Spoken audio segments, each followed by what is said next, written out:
पढ़े लिखे डिवोर्स दे रहे हैं या अनपढ़ ज्यादा? दोनों दे रहे हैं सर, दोनों दे रहे हैं। नंबर किसका ज्यादा है? मुझे लगता है पढ़े लिखे जो हैं दे आर मोर होता क्यों है कि वो जो महिला खास तौर पे उसके माता पिता जो है, why do they force there daughter go back वहीं रहो, इंस्टेड ऑफ सेइंग कि यार you can just restart your life, तुम अपना करियर बिल्ड करो, तुम अपना फ्यूचर बिल्ड करो, यू कैन डू बेटर। बहुत लकी हैं वो लड़कियां जिनके माँ बाप उनको शादी के बाद टूटे, अच्छा रहे सिस्टम नहीं रहे, वो एक्सेप्ट करने को रेडी हैं। जितना मर्जी हम पढ़े लिखे हो जाएं या जितना मर्जी लिटरेसी लेवल आगे बढ़ जाए, पैट्रियार्कल माइंडसेट ना यहाँ पर वो बन चुका है, उसको ओवरनाइट हम नहीं चेंज कर पाएंगे। कहीं ना कहीं यही होता है कि अगर लड़की शादी करके जा रही है तो अब इसकी अर्थी ही वहां से निकले। और एक ट्रेंड आजकल ये भी है, पहले क्या होता था कि डाउरी डायरेक्टली मांग ली जाती थी, अब क्योंकि डाउरी प्रोहिबिशन एक्ट है तो दे कांट डायरेक्टली आस्क कि मुझे गाड़ी चाहिए, बंगला चाहिए, जो भी है। अब क्या करते हैं, वो लड़की को पहले शादी के दौरान फैमिली को बोलेंगे हमें कुछ नहीं चाहिए, तो जब शादी हो जाएगी उसके बाद उस लड़की को इतना टॉर्चर करेंगे कि तुम्हारे बाप ने ये नहीं दिया, जाके वो ले आओ, वो ले आओ, ये ले आओ, जो भी है ज्वेलरी, जब कुछ। लास्ट में वो लड़की टॉर्चर होके सुसाइड तक अटेम्प्ट करने के लिए रेडी हो जाती है। तो जैसे मिसाल के तौर पर वुमेन सेल बनाया गया है, वहां पर भी जब महिला जाती है तो उसको पहले कहा जाता है कि नहीं, इसके पति को बुलाओ, इनका किसी तरीके से हम सलाह समझौता करवाते हैं। How easy is it that there you are, a relationship is broken already, ठीक है, you don't want to repair it but you are being forced to repair it. तो वो जो forceful repair of relationships है, do you think these kind of relationships survive for a long time, and if they do survive, what impact will they have on the children? Women cell की अगर मैं बात करूं, वहां पे ज्यादातर यही होता है कि आपको कहीं ना कहीं प्रेशर क्रिएट किया जाता है कि देख अगर तू इसके साथ नहीं रही या तू उसके साथ नहीं रहेगा तो this can be the consequences, FIR registered हो सकती है, वुमेन को बोला जाएगा तू नहीं रहेगी तो फिर देखना तेरे पे केस कर देंगे, वगैरह वगैरह एंड ऑल दिस थिंग। पुराने जमाने में डिवोर्स रेट कम इसीलिए भी था क्योंकि पेरेंट्स जो थे वो बीच में पड़ते थे दोनों फैमिलीज के, एंड दे वो ट्राई करते थे समझने की सिचुएशन की कि कहीं हमारे कुछ बीच में पड़ने से शायद चीजें सॉर्ट आउट हो जाए। आज के पेरेंट्स ईगोइस्टिक बहुत है, कहते हैं कि तुम्हारा बेटा ही ऐसा है, तुम्हारी बेटी ही ऐसी है, वो चीजें भी कहीं ना कहीं डिवोर्स का एक रीजन है। नमस्कार। क्या महिलाएं कानून का गलत इस्तेमाल कर रही हैं और क्या महिलाएं कानून का फायदा उठा रही हैं? एक रिटायर्ड जज साहब से मेरी बात हुई, उन्होंने एक बहुत खूबसूरत बात बताई। उन्होंने कहा कि जहां तक महिलाओं का ताल्लुक है, हमने अपनी प्रैक्टिस में देखा है कि जब हमारे सामने केस आते हैं तो वहां मर्द की चतुराई, पुरुष की चालाकी, वो सारी चीजें जब हम उनको एनालाइज करने लगते हैं तो फिर हमें ये महसूस होता है कि जो महिलाओं को सुरक्षित करने के लिए और महिलाओं को ताकतवर बनाने के लिए कानून बनाए गए हैं, उनकी स्पिरिट बिल्कुल सही है। लेकिन कुछ एक मामलों में अगर उनका गलत इस्तेमाल हो रहा है तो उसका कतई भी यह मतलब नहीं है कि मुकम्मल तौर पर महिलाएं कानून का गलत इस्तेमाल करती हैं। उनका यह भी कहना था कि पुरुष जिस तरीके से चीजों को मैनिपुलेट करता है, जिस तरीके से वो कहानी गढ़ता है और जैसे समाज उसके हक में खड़ा हो जाता है, वो कंफर्ट महिलाओं को नहीं मिलता। और उन्होंने ये भी कहा कि जब कोई महिला और पुरुष से जुड़ा हुआ मामला कोर्ट के सामने आता है, उसके दूरगामी नतीजे होते हैं। पुरुष को उन दूरगामी नतीजों का ज्यादा नुकसान नहीं होता, लेकिन महिलाओं को हमारे समाज के कारण सब कुछ झेलना पड़ता है। क्या जो जज साहब, रिटायर्ड जज साहब ने कहा, ये अपनी जगह, ये मैंने इसलिए शुरुआत में कहा क्योंकि मेरे साथ एडवोकेट मीनू पाधा है, महिला है खुद और कई सारी कमिटीज की मेंबर हैं, सेक्सुअल हैरासमेंट और अन्य कई और कमिटीज की मेंबर हैं, और साथ में आपने इनको जोश टॉक्स में भी देखा होगा, वहां पर भी उन्होंने अपनी बात रखी है, दमदार तरीके से अपनी बात रखती हैं। आइए इनसे समझते हैं एज अ महिला इनका क्या मानना है।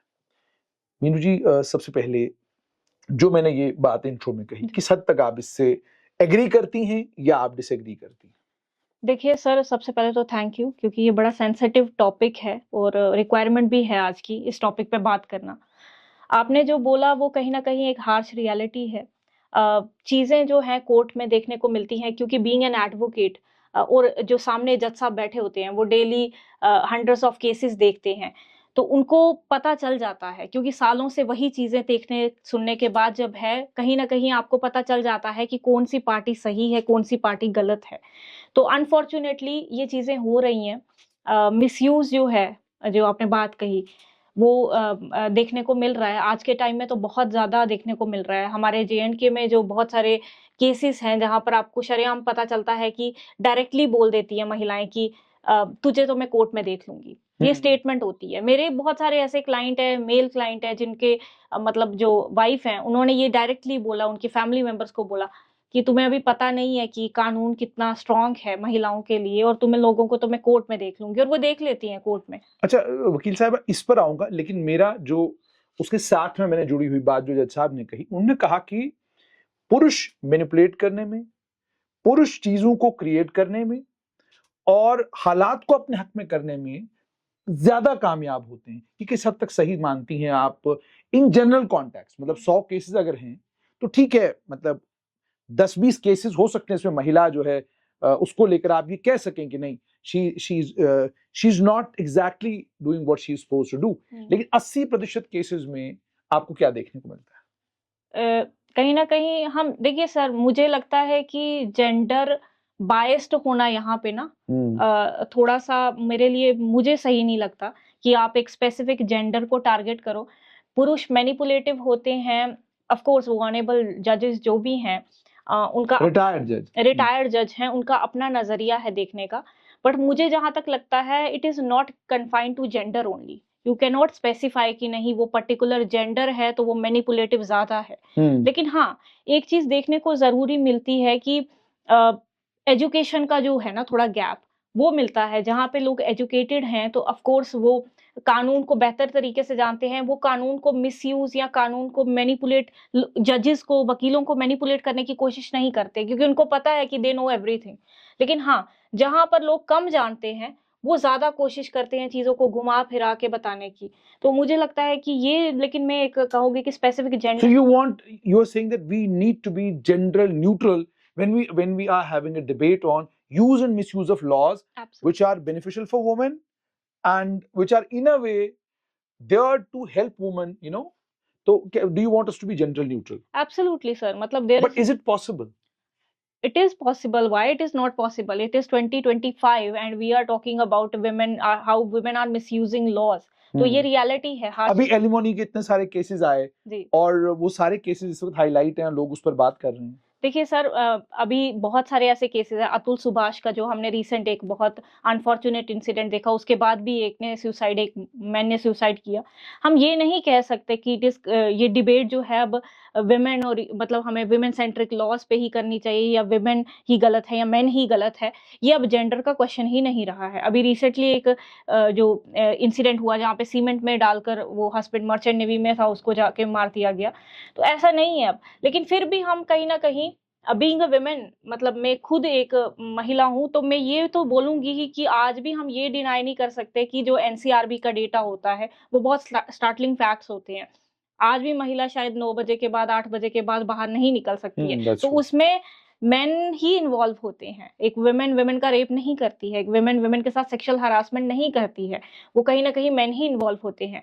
लेकिन फिर भी जब हम बात करते हैं कि मैनिपुलेट करना या ये करना, I don't think it is confined to a particular gender. Any person can be manipulated. अच्छा मुझे बताइए कानून क्या कहता है? अभी मिसाल के तौर पे बहुत सारे केसेस आपके सामने आते होंगे। Is there some specific case you would like to discuss here?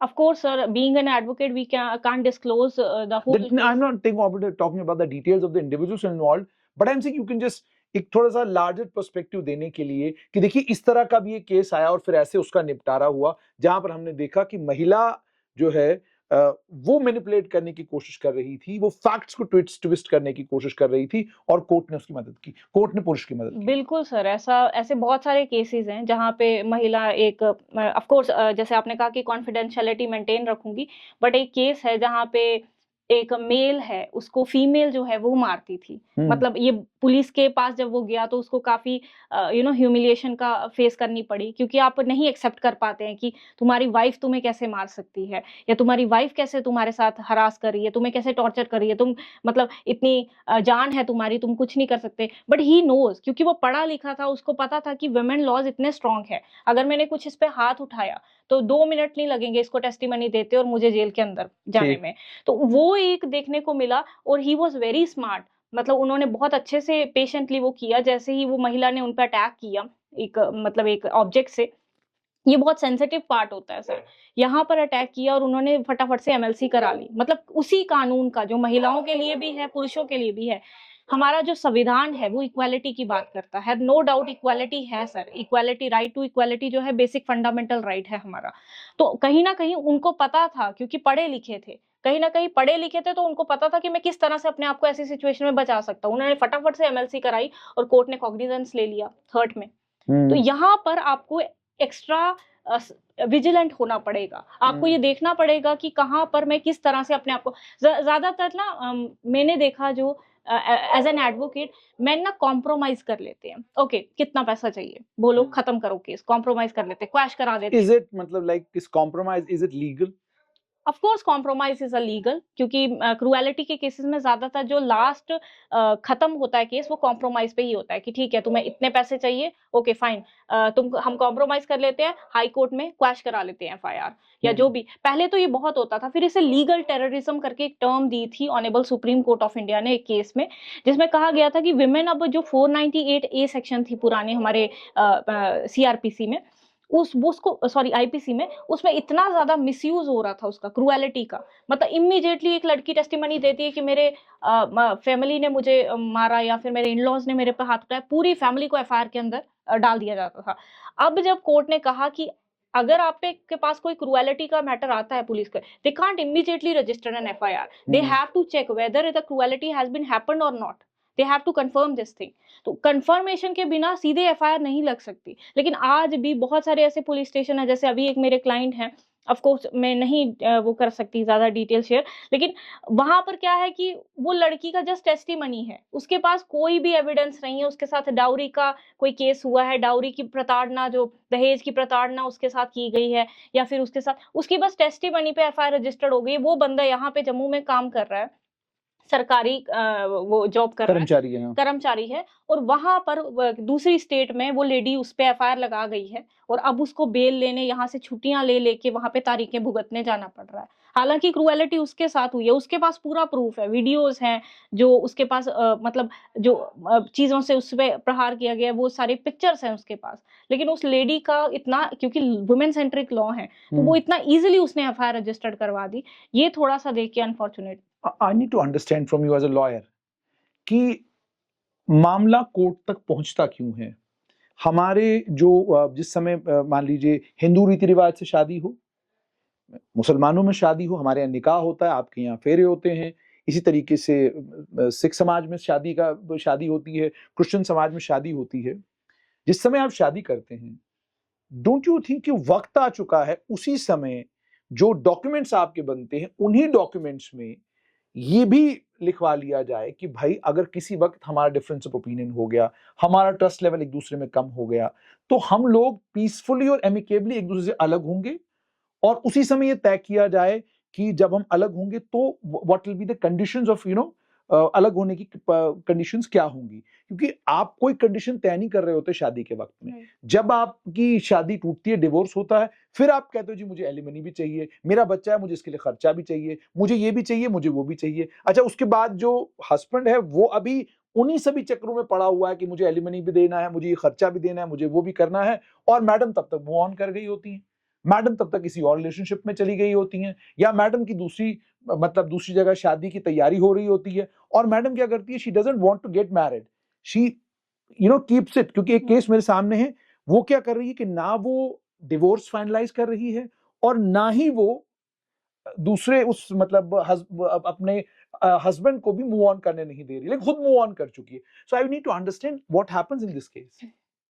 Sir, इसमें मुझे लगता है कि कहीं ना कहीं आप फर्स्ट डे में नहीं, जब शादी हो रही होती है तब फोटोग्राफी हो रही होती है, तब बहुत बड़े बड़े सपने दिखाए जा रहे होते हैं दोनों पार्टीज की तरफ से। ये एक रियलिटी है, और ये ग्राउंड में यही होता है। आप उस टाइम अगर ये बातें करेंगे कि चलिए एफिडेविट लिखा देते हैं, या फिर ये म्यूचुअली एक कंसेंट का वो लिखा देते हैं कि तुम्हारी ये शर्तें हैं, मेरी ये शर्तें, अगर इनमें से कोई भी टूटी हम एमिकेबली सेटल करेंगे और डिवोर्स कर देंगे, ये उस दौरान बात हो ही नहीं सकती।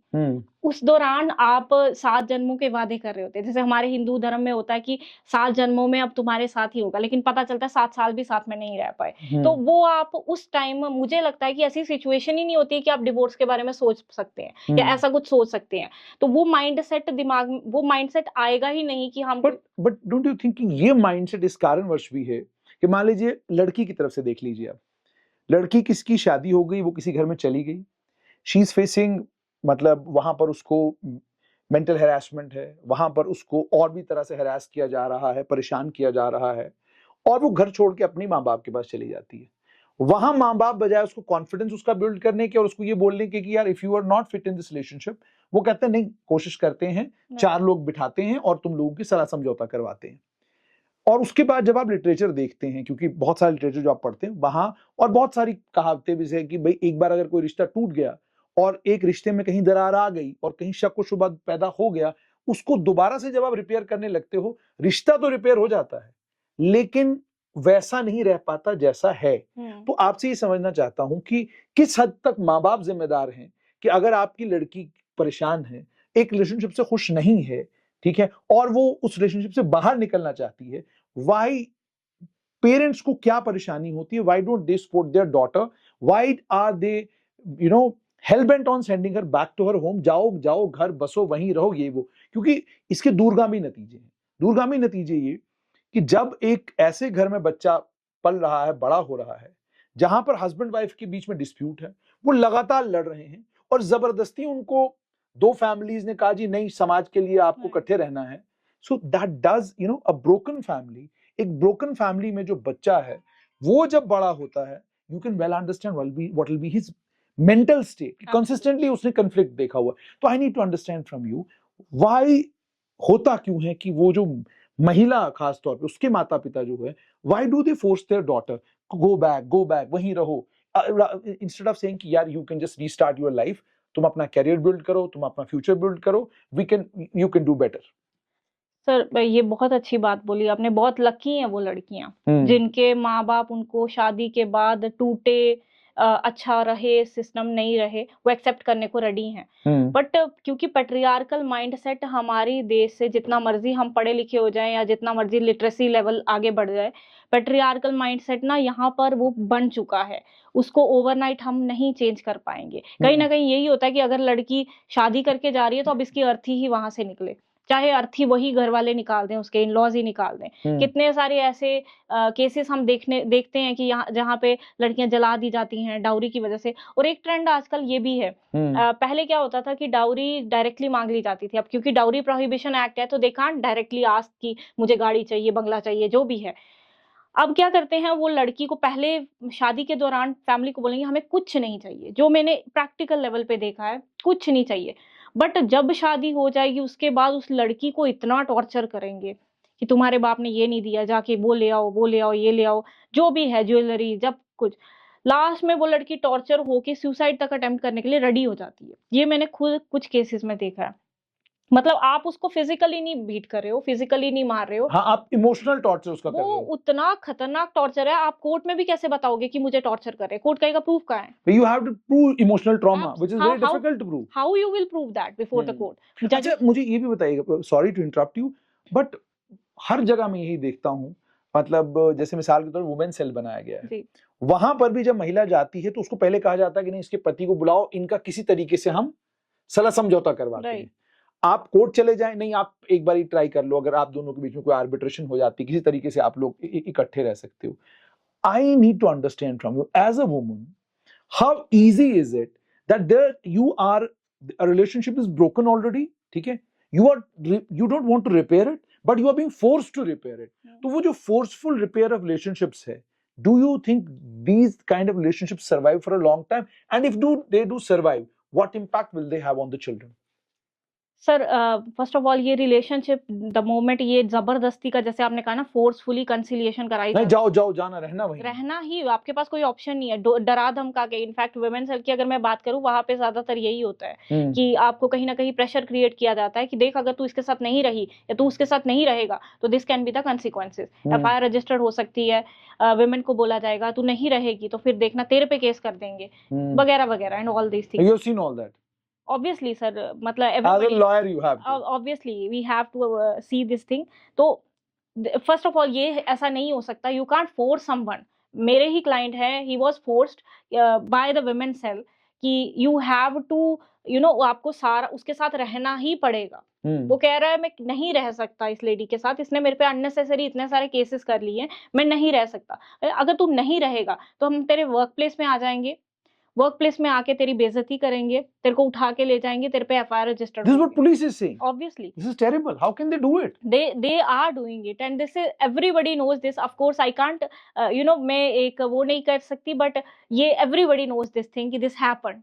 तो ये चीजें होती हैं, but अनफॉर्चुनेट ये चीज है कि ये कोई तरीका नहीं है रिश्ता बनाने का. आप फोर्सफुली वो कर देंगे. पेरेंट्स, जैसे आपने कहा, पेरेंट्स का ऐसे सिचुएशन में बहुत बड़ा रोल होता है. They have to understand this thing कि अगर मेरी बेटी कह रही है कि उसको मारते हैं, पीछे उसको मार रहे हैं, पीट रहे हैं, उसको टॉर्चर कर रहे हैं, तो वो सही बोल रही होगी. उस पर इतना तो विश्वास रखो कि तुम लोगों ने 20-25 साल 30 साल जितनी भी उम्र उसके साथ उसको बड़ा किया है, उस पर इतना ट्रस्ट तो रखो. अगर वो कुछ बोल रही है तो तुम लोगों को उसकी बात समझनी चाहिए, and you have to welcome her कि ये तेरा ही घर है. It is ironical.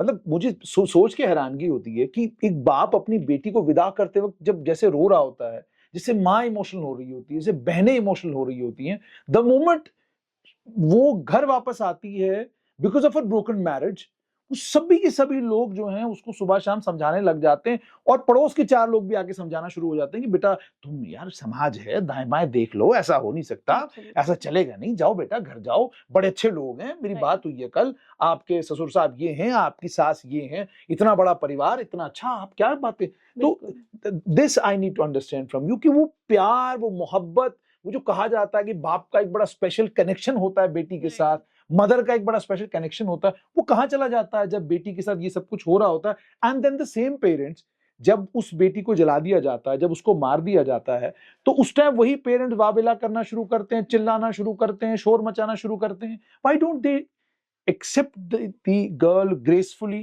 क्योंकि मेन के लिए क्या है, पूछा जाता है हाँ जी क्या डिवोर्स, हाँ जी ठीक है कोई बात नहीं, डिवोर्स है, दूसरी शादी हो जाएगी, ठीक है.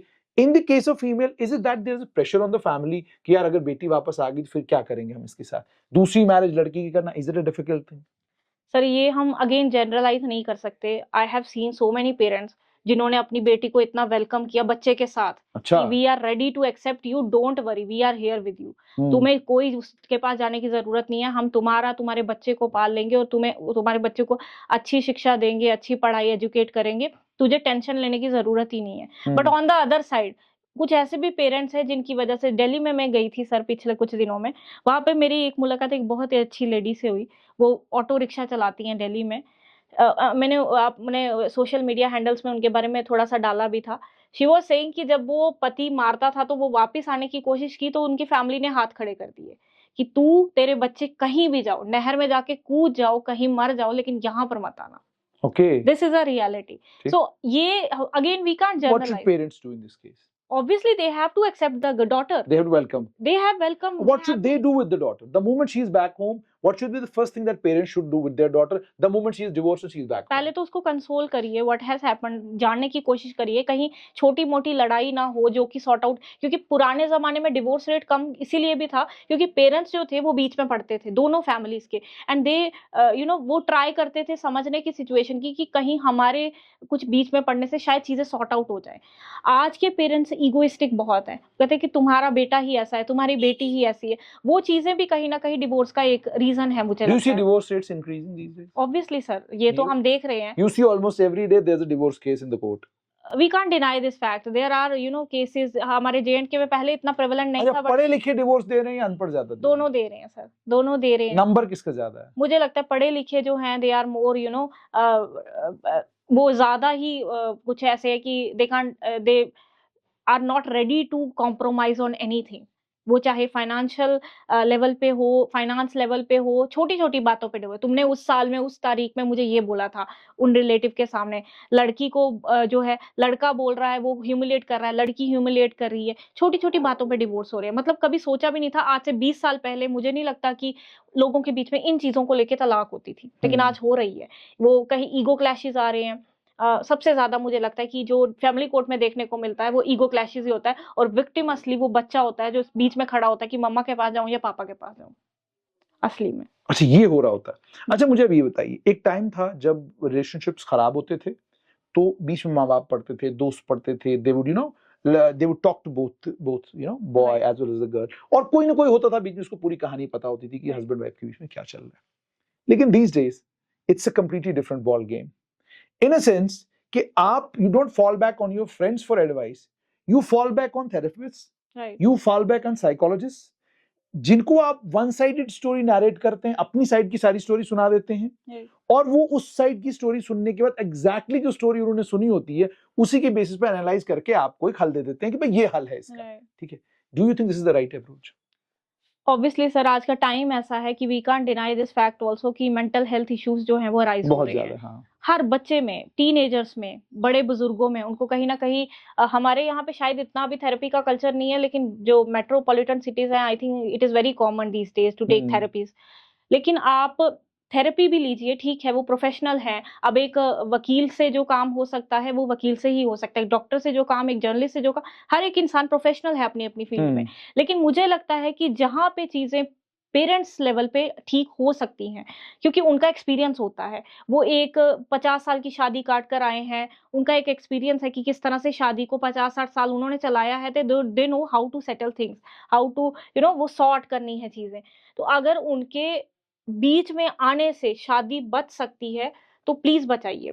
But I need to understand from you, one sided narrative सुन के जी, how can you arrive on a conclusion? Don't you think that you have to listen to both the parties and listen to both the parties as a neutral agent? Right. You cannot be on one side कि एक side की कहानी सुन ली पूरी और दूसरी side की कहानी सुनी नहीं और आपने कंक्लूजन ड्रॉ कर दिया। इवन वो कंक्लूजन बेटर होगा ही नहीं, क्योंकि you don't know the other side story. तो मुझे लगता है दोनों साइड के parents, I am not talking about कि गर्ल साइड के पेरेंट्स बोले कि बेटा तू जा, पहले सुन तो लो कि वो दूसरे वाले पार्टी का क्या कहना है, या फिर उसको बोले कि तू रह, पहले सुन लो दोनों पार्टीज के पेरेंट्स को। मुझे लगता है कि कहीं ना कहीं आजकल ना बच्चों से ज्यादा जो है वो पेरेंट्स ईगो पे ले लेते हैं बात। तूने मेरे बेटे को ऐसे बोला, तेरे जैसी तो मैं 10 खड़ी कर दूं, इस तरह के स्टेटमेंट्स जो है वो माँ बाप, स्पेशली मदर्स, वो अपनी ही बहू को बोल रही हैं कि तेरी जैसी तो मैं 10 खड़ी कर दूं अपने बेटे के लिए, ये तो तेरी मजबूरी में करनी पड़ी शादी, एंड ये सब स्टफ। तो ये ईगो जो क्लैश हो रहा है, मुझे लगता है पेरेंट्स को इतना समझदार तो होना चाहिए कि अपनी शादी आप लोगों ने 50-60 साल चलाई है, तो अपने बच्चों को एमिकेबली सेटल करने के लिए एक ट्राई तो करो। बाद में डिवोर्स होता है, ठीक है, एमिकेबली सेटल करो, कोर्ट में 6 महीने का म्यूचुअल डिवोर्स पिटिशन डालो, डिवोर्स खत्म करो। क्या सालों साल तारीख पे तारीख चला रहे हो?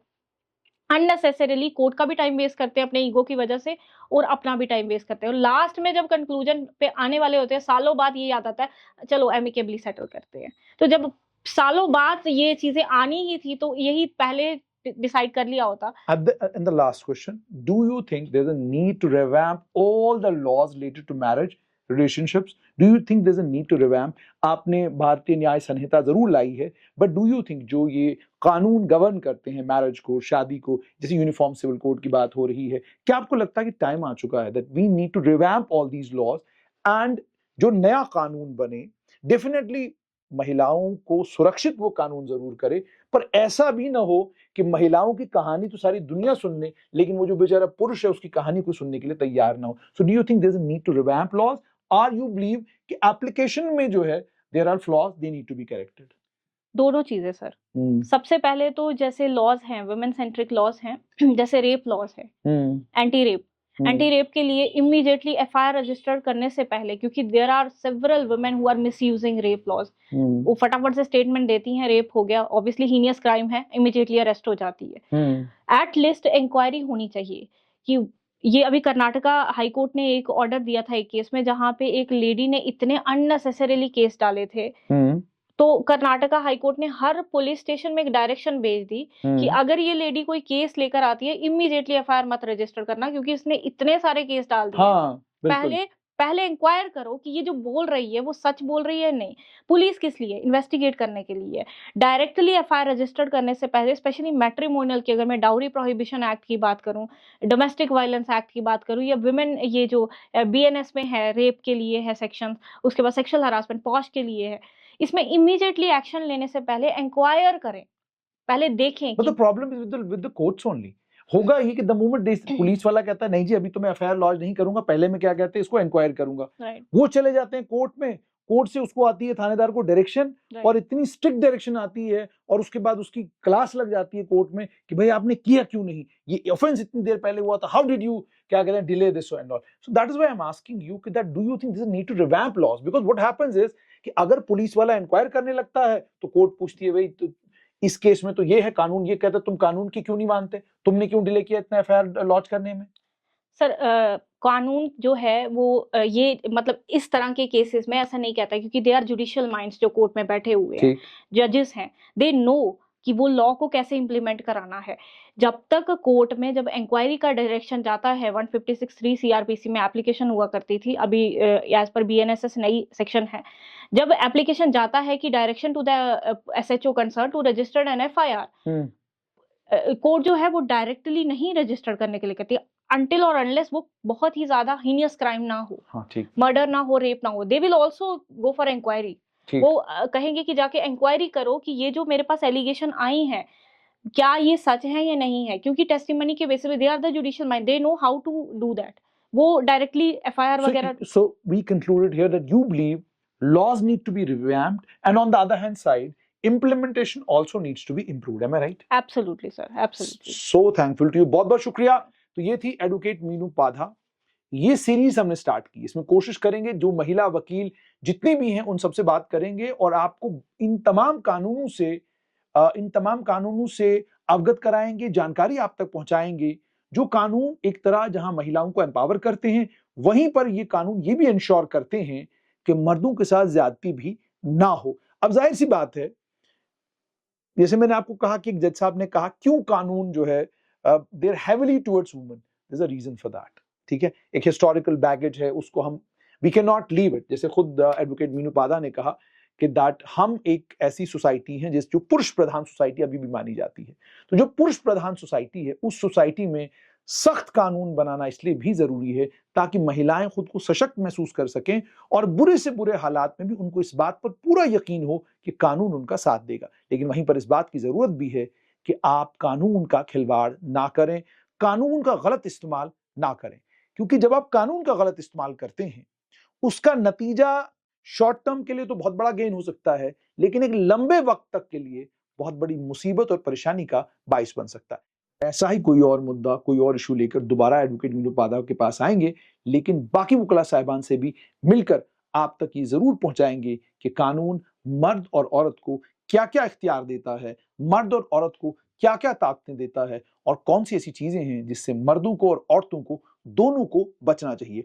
और रिश्ता जब टूटे, रिश्ता टूटने के बाद परिवारों की जिम्मेदारी क्या बनती है, और अगर आप रिश्ते में हैं और आपका रिश्ता खराब हुआ है उसको ठीक करने के लिए किस अक्लमंदी का मुजाहिरा करना है, इस सब पर स्ट्रेट लाइन पर लगातार बात होगी।